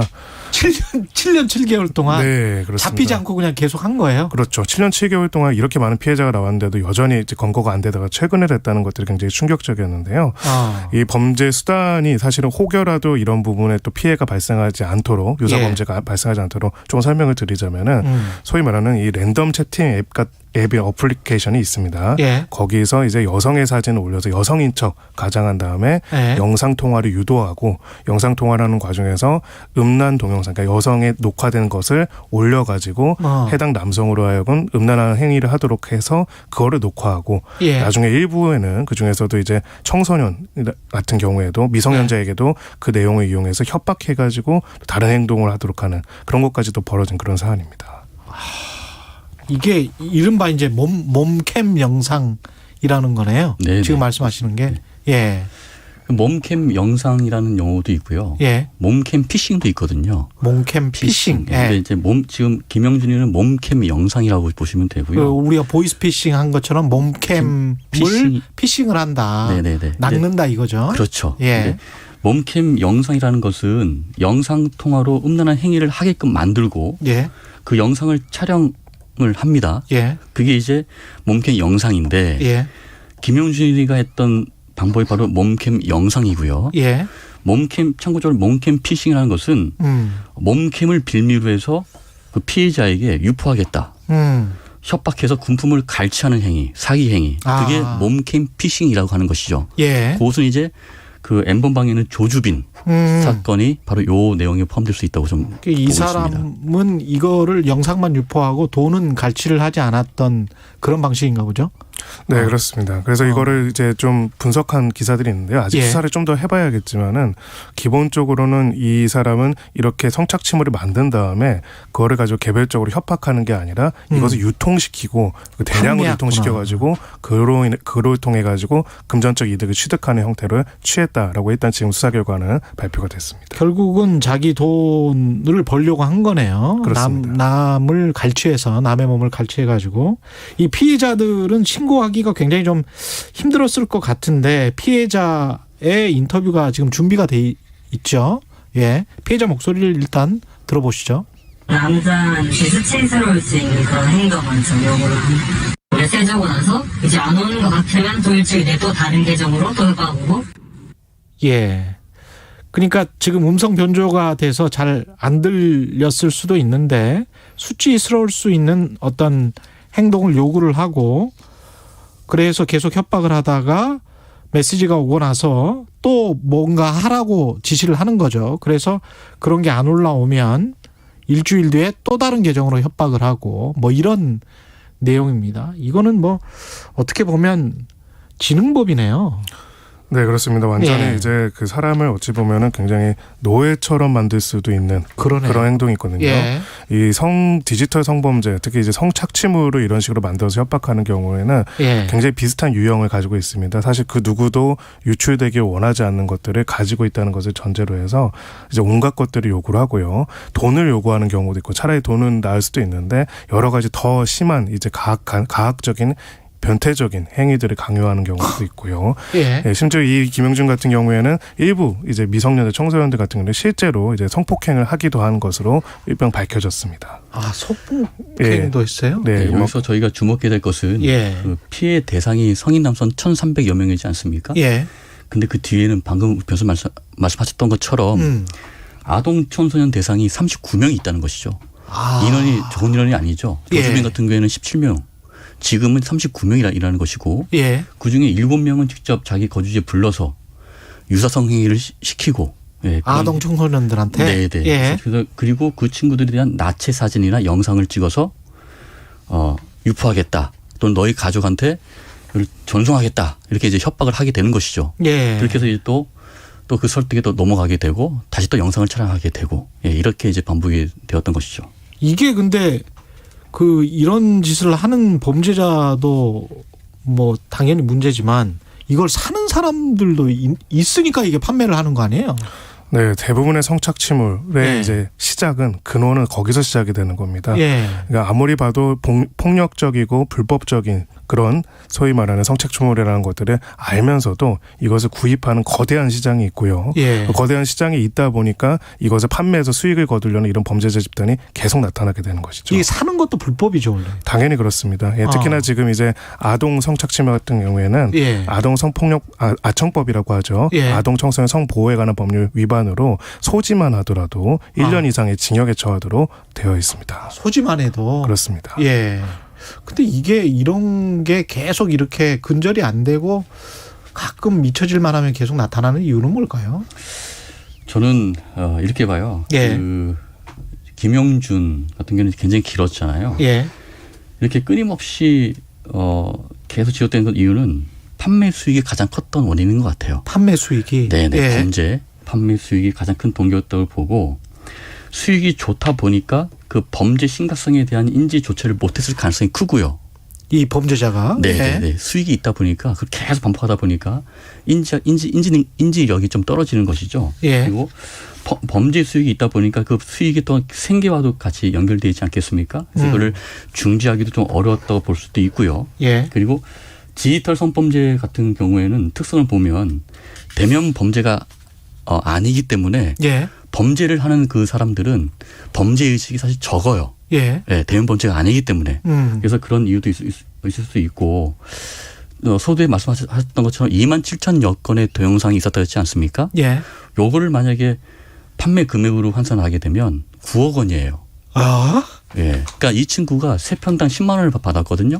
10만 원. 그 3분 이내에 동영상을. 3편당 10만 원. 27,000건이니까 9억 원이고. 근데 같은 동영상을 갖다가 또 여러 번 또 판매할 수 있지 않겠습니까? 그것 따지면 사실은 금액은 정말 엄청난 금액으로 말할 수가 있는 거죠. 그러네요. 파일이면 그게 딱 한 번만 팔았을 때 9억 원이라고 한다면 여러 번 팔 수 있는 거 아니에요? 한 파일을? 네, 그래서 아까 말하는 소위 말하는 몸캠 피싱이랑 아예 다른 방식으로 경제적 이익을 취득하려고 한 것이라고 볼 수가 있고요. 결국은 이제 이런 것들이 왜 계속 반복하는가 보시면은 접근과 제작, 유포가 너무나도 쉬운 디지털 환경입니다. 누구나 이런 척착취물을 제작할 수도 있고요. 누구나 유포할 수 있고 누구나 이거 쉽게 접할 수 있고 말씀하신 것처럼 심리적으로는 실제로 사람한테 그런 것들을 강요해서 하는 것보다 그런 디지털적인 것들을 몇 차례를 거쳐가지고 하는 것들의 죄책감이나 이런 부분을 범죄의식이 훨씬 더 약한 부분이 있습니다. 그 모든 것들이 결합되다 보니까 이런 일들이 계속 발생한 거고요. 대책은 또 그 반대라고 보면 됩니다. 어떻게 그걸 더 어렵게 만들 것인가. 특히나 이제 이런 주범들을 몇 명을 잡아내는 것뿐만이 아니라 구입하고 소지하고 소지하는 것들에서 어떻게 강력한 처벌할 것인지를 꼭 제도적으로 또 실제로서 만들 필요가 있고요. 실제로 그래서 관련된 법령이 이제 개정되기도 했었습니다. 이게 혼자 했을까요? 어떻게 보세요? 혼자 했다고 자기는 뭐 주장은 한다는데 김영준은? 네, 제가 볼 때는요. 예. 이게 그 범죄 규모를 봤을 때에는 예. 조직이 뭐 있다라는 얘기도 있어요. 예. 근데 제가 볼 때는 단독 범행이 좀 전 더 크다고 보거든요. 그래서 과거의 연구 자료를 보게 되면 아동 청소년 대상으로 범죄를 했던 것은 거의 대부분이 다 계획 범죄였고 그리고 단독 범행이 거의 다예요. 예. 예, 아동 청소년.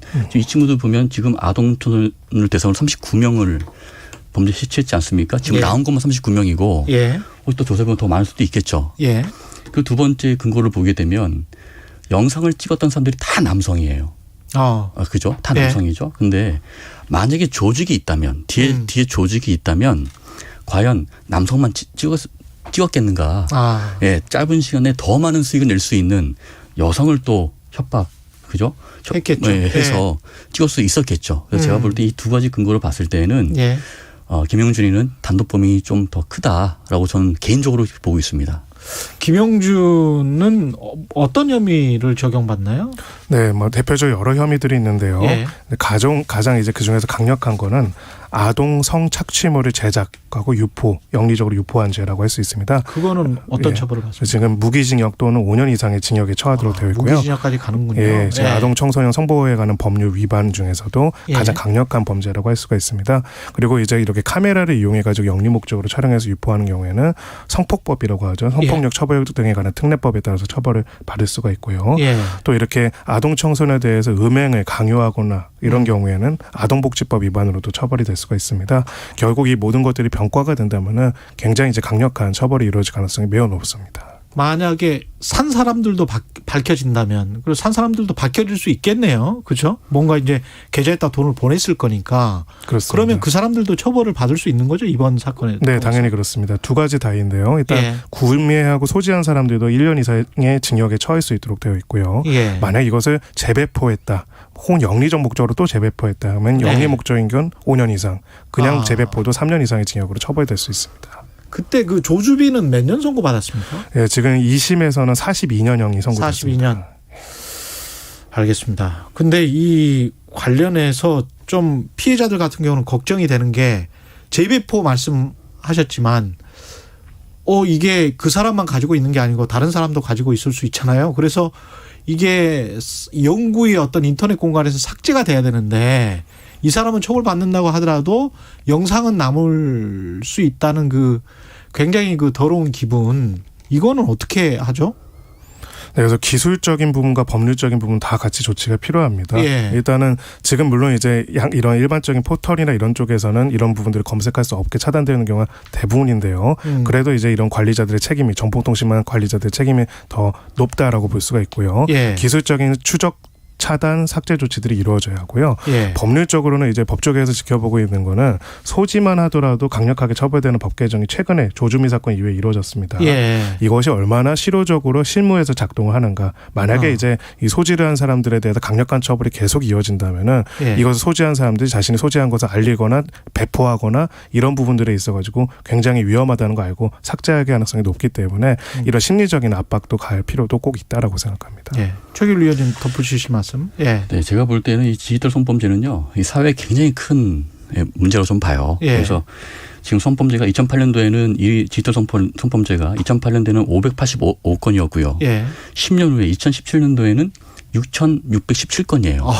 11배가 훅 뛰었어요. 네, 그 이유가 뭐냐면 말씀하신 것처럼 상업적, 너무 쉽게 돈을 벌 수 있고, 예, 이제 그런 면이 있기 때문에 이제 이게 그 확대가 됐는데 이런 면에 있어서 아까 우리 변호사님 말씀하신 것처럼 저는 이렇게 생각해요. 이것에 대해서 미국이나 영국이나 호주처럼 이런 성착취 개념을 좀 정립이 다시 필요하고 그에 대해서 좀 용어 변경도 해서 좀 경각심을 줄 수 있는 그런 용어들을 다 바꿔버리고 그리고 이제 두 번째는 아까 말씀하신 것처럼 뭐 우리 배포라든가 뭐 소지 이런 거는 처벌의 규정이 있어요. 그런데 단순 시청이나 단순 접근에 대해서는 처벌 규정이 사실 없습니다. 이런 부분에 대해서 좀 더 세밀하게 더 구체적으로 법을 만들어서 규제할 필요가 있다고 저는 판단합니다.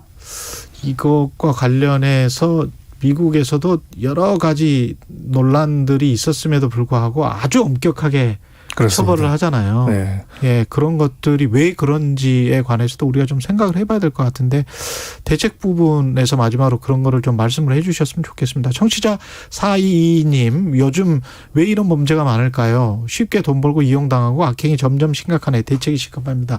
이런 말씀하셨는데요. 결국은 누군가가 사서 보고 이게 장사가 되니까 그렇습니다. 이런 거잖아요. 네. 시장 자체를 어떻게 폐쇄시킬 수 있는 그런 어떤 방안 같은 건 없을까요? 네, 가장 강력한 방안은 이제 일단은 지금 또 두 번째로 문제가 되는 게 이 범죄 수익의 유통이 굉장히 쉬워진 부분도 있습니다. 예. 과거에는 이제 이런 것들 추적하기 쉬웠다면은 디지털 화폐 등을 통해 가지고 이 범죄 수익들이 유통되는 것들이 그렇군요. 같이 결합된 부분이 있고요. 예. 이 부분도 이제 추적할 수 있는 기술이 같이 마련될 필요가 있고 예. 또 말씀하신 것처럼 외국 같은 해외 특히 서양 같은 경우에는 이런 아동 성착취물을 소지만 해도 아주 강력하게 처벌합니다. 예. 우리도 법을 만들었지만 이게 실효적으로 이렇게 된다는 사례들을 계속 만들어낼 필요가 있다고 생각합니다. 예. 저는 어떻게 보면 이제 채팅 웹이 성범죄 징검다리라고 좀 보거든요. 채팅 웹 굉장히 많지 않습니까? 사실 굉장히 정말 많은데 이런 채팅 웹을 운영하고 있는 그 플랫폼 운영자에 대해서도 좀 그 관리 감독이 좀 철저한 그 관리 감독이 필요하고 그리고 좀 주기적으로 좀 국가에서 검사할 수 있는 그런 건전한 채팅이 될 수 있도록 유도하는 그런 조직이라든가 그런 시스템을 만들 필요도 있고 예. 예. 그리고 또 유포된 동영상이 또 있지 않습니까? 예. 그걸 삭제하고 해야 되는데 그 피해자들은 사실 그걸 삭제하기 위해서 많은 또 금전적 손실을 또 지금 보고 있어요, 사실은. 아. 예. 그래서 저는 지금도 물론 우리 경찰청에서 그런 조직이 있지만 좀 더 확대 편성을 해서 예. 그런 것까지 좀 국가 지원해주면 예. 좀 좋을 것으로 좀 판단됩니다. 알겠습니다. 오늘 말씀 감사하고요. 지금까지 최규일 한국범죄학연구소 연구위원이었고요. 그다음에 김성훈 변호사였습니다. 고맙습니다. 네, 감사합니다. KBS 1라디오 최경영의 최강시사 듣고 계신 지금 시간은 8시 46분입니다. 최경영의 최강시사는 여러분과 함께합니다. 짧은 문자 50원, 긴 문자 100원이 드는 샵 9730. 어플 콩과 유튜브는 무료로 참여하실 수 있습니다.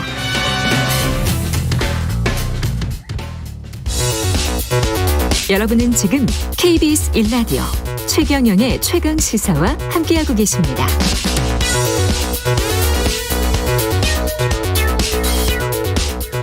네, 최근 벌어진 광주 붕괴 참사와 관련해서 건물 철거 과정에서 부실이 있었다는 정황 속속 밝혀지고 있습니다. 구체적으로 어떤 문제들이 있는지 전문가와 함께 다시 한번 짚어볼 필요가 있겠습니다. 이 사건은 건국대학교 건축학과 안영준 교수 연결돼 있습니다. 안녕하세요. 네, 안녕하세요. 예, 이거는 뭐 총체적 부실이 원인이다 이런 이야기들 많이 하는데 교수님도 비슷하게 보고 계십니까? 광주 붕괴 참사? 네, 저는 안전진단 전문가의 한 사람으로 정말 부끄러운 마음 가득합니다. 예. 제가 보기에는 이번 광주 철거 현장 붕괴 사고의 문제점은 한두 가지가 아니라고 봅니다. 예. 안전관리 책임자, 감리자, 관할구청 모두 책임이 있다고 봅니다. 예. 앞으로는 이와 같은 유사한 붕괴 사고가 다시는 발생하지 않길 바랄 뿐입니다. 그 하나하나씩 짚어가 보죠. 그 네네. 인명 피해를 키운 가장 큰 원인은 뭐라고 보세요? 글쎄,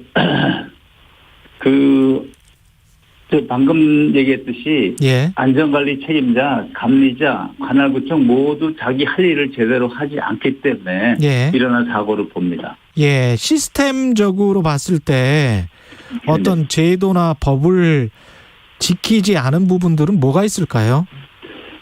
우선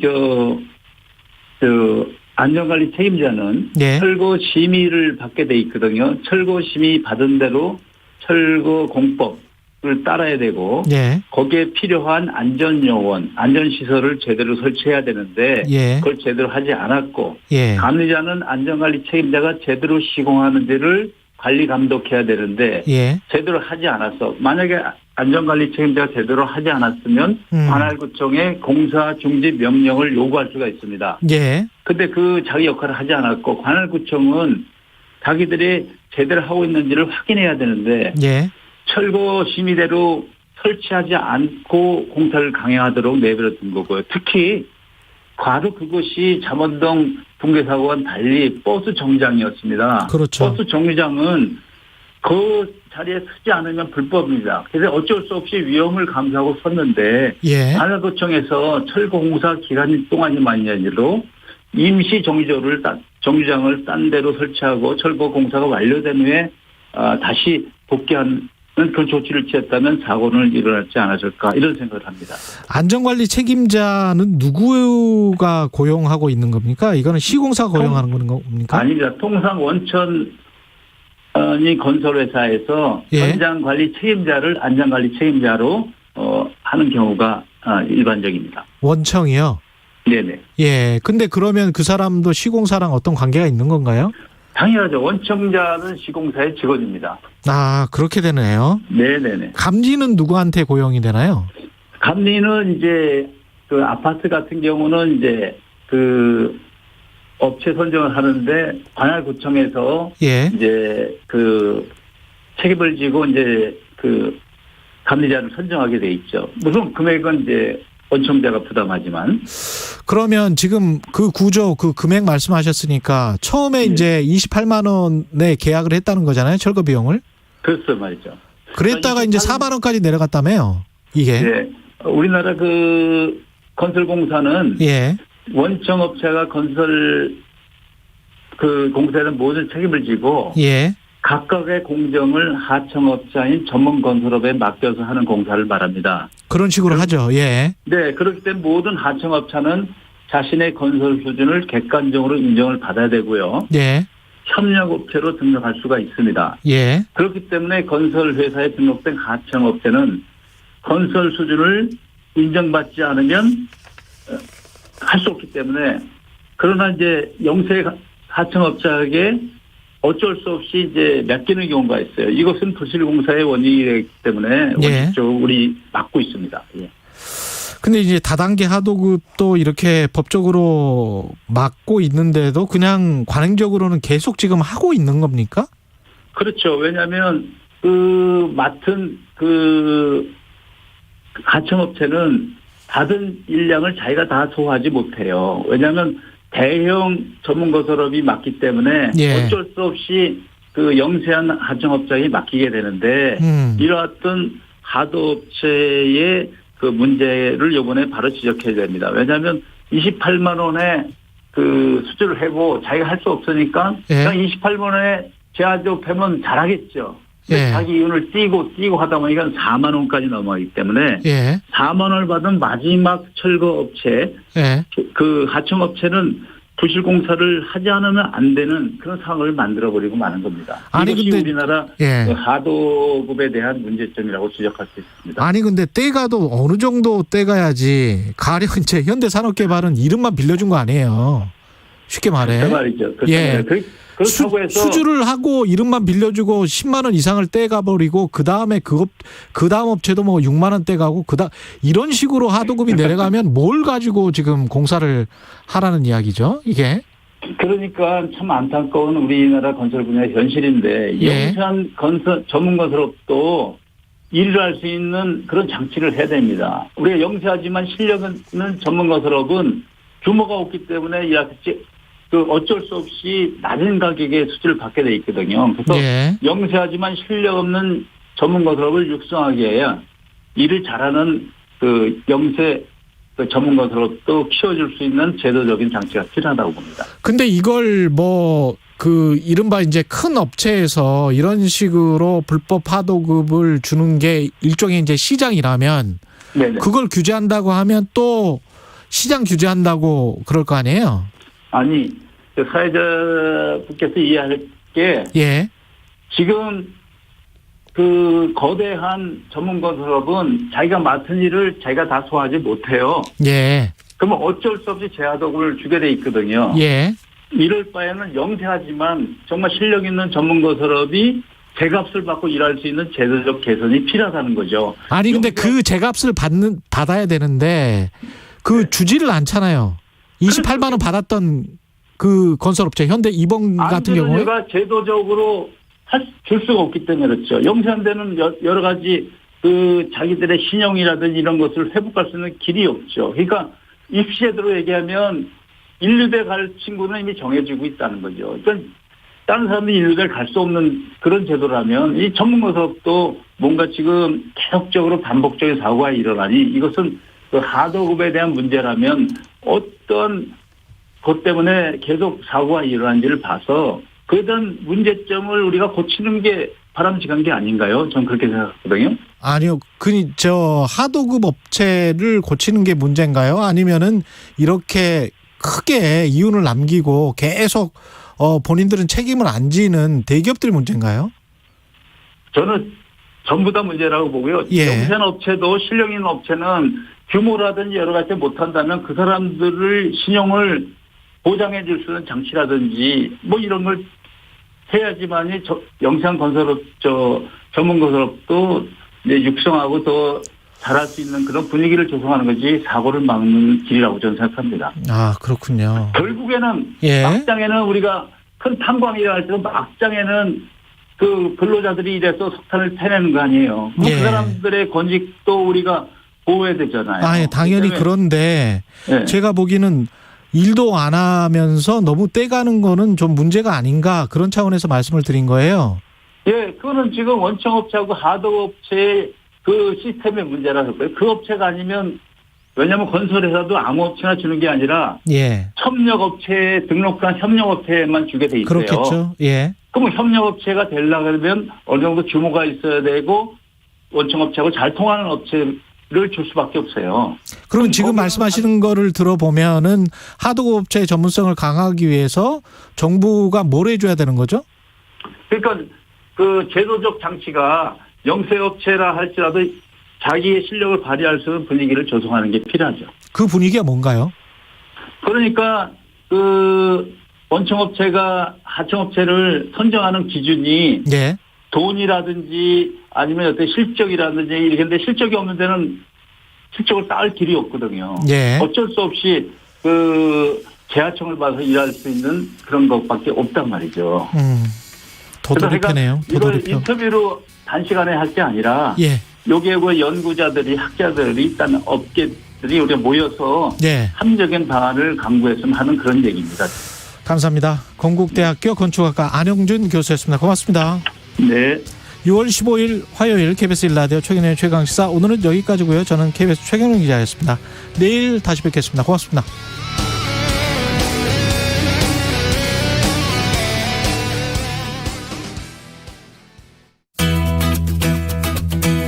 백신 접종 순서 기다리시는 분들 많으시죠? 당일 예약으로 자녀 백신을 맞을 수 있는 방법 다들 알고 계신가요? 네이버와 카카오는 만 30세 이상 희망자를 대상으로 자녀 백신을 검색, 예약할 수 있는 서비스를 운영하고 있습니다. 이를 이용하면 인근 병의원에서 발생한 자녀 백신을 실시간으로 확인